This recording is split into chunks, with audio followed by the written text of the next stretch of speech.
Ferrari are shopping for engineers, and the Mercedes F1 team in Brackley seems to be the main location.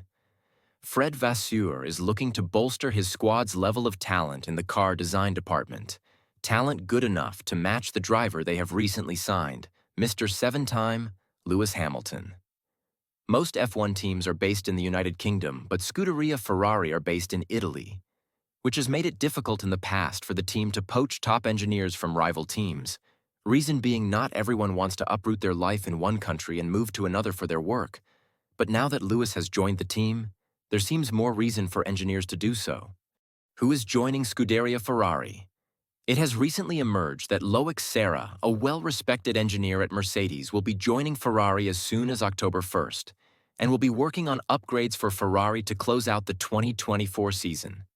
Loic Serra will be taking on the role of Head of Chassis Performance Engineering and working with various other departments within the Ferrari team, such as track engineering, aero development, aero operation, and vehicle performance.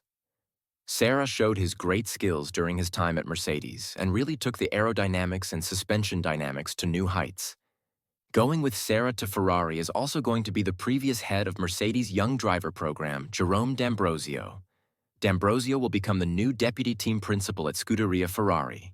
It is also stated that Serra brings with him lesser-known engineers that have worked under him at Mercedes and who specialize in his field of work. Serra left the Mercedes team at the start of the 2024 season, and what is strange is that usually there is gardening leave for personnel leaving a team for a competitor, meaning that for a period of 6 months, for example, they would not be able to work with a competitor team. They'd need to be out of the game, so to speak, for a while to prevent carrying over useful information. It seems these days, however, that there are ways to get around the gardening leave issue, seeing as Loic Serra gets to join Ferrari so soon, and Enrico Cardile left Ferrari to join Aston Martin as their new chief technical officer starting in 2025. Is Ferrari stealing anyone else? Another recent story hitting the rumor mill is that there's another very well-known engineer from Brackley who is highly likely on his way to Maranello, Italy. Former chief technical officer at Mercedes, Mike Elliot, who took the place of James Allison as the technical director from 2022 until 2023, while Allison stepped away for a while, is looking like he'll be joining Serra. Elliot, who came under fire from fans and the media of F1 when his Zero Pod designs with the W13 and W14 Mercedes F1 cars never worked as he originally planned. However, with the two cars, the W13 and W14, which were seen as the worst cars ever made by Mercedes, still managed a 1-2 victory in Brazil in 2022 and third in the Constructors and second in the Constructors in 2023. Elliot unfortunately got replaced by Allison as the technical director again after Toto Wolff had had enough of the disastrous run of results. And shortly after this switch, Elliot left the Mercedes team entirely.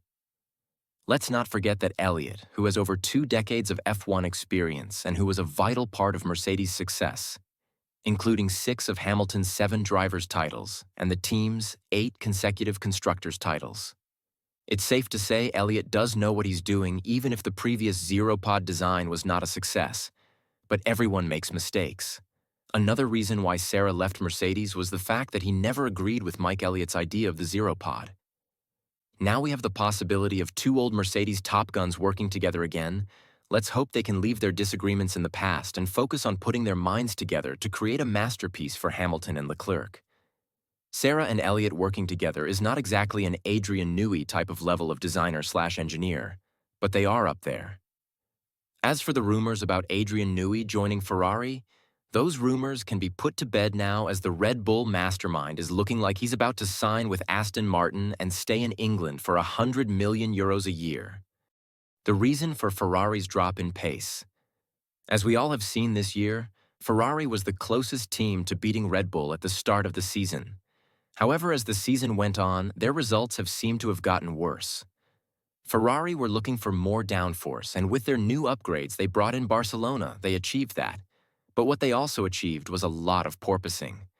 With the new regulations in 2022 and the ground effect era, porpoising was a major problem for all teams. This is when the car stalls out whilst being sucked to the ground and starts a bouncing effect which will repeat over and over again. This is highly uncomfortable for the driver and also causes a loss in performance.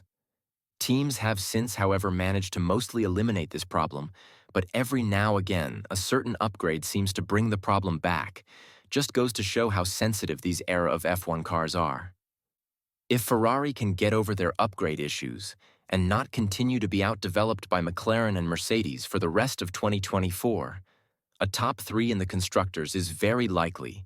As for Red Bull, well, they've kept Perez on as a driver who unfortunately hasn't contributed much points thus far, so it's Red Bull's title to lose.